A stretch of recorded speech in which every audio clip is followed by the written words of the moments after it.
EcoFlow solar panels. So as you guys know, in our tiny home or in our shed right here, we have the EcoFlow power kit, and it has 15 kilowatt hour of power.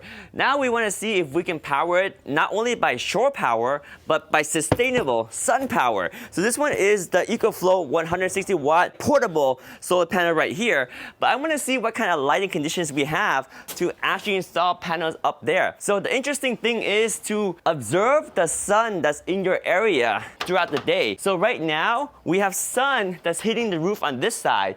Later on in the day, we can have the sun hitting that wall, not necessarily that roof, but this is the only roof we have. So here, let me bring you up here, and I'll show you what we have. So here's the top of our roof. So right now, this side is getting the sun. So we're gonna definitely put a 400 watt solar panel over there. We'll probably put two 100 watt solar panels on this side. And we're not gonna really attach it to the roof. We might later on, but I was thinking just using wires to kind of hold the solar panels, one on this side, and then the same setup on this side.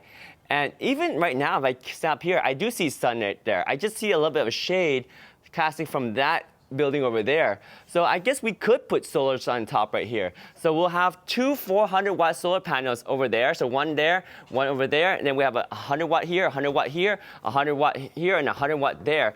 And what we're gonna do is we're gonna wire it in a bunch of different configurations because we have 3 inputs into our EcoFlow power hub. So we're going to wire the 400 and the 400 in parallel, so that way even one is blocked, we still get the other one unaffected.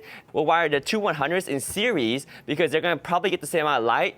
We're going to wire these two in series because they're probably going to get the same amount of light. They look like they're both going to be in the shade here.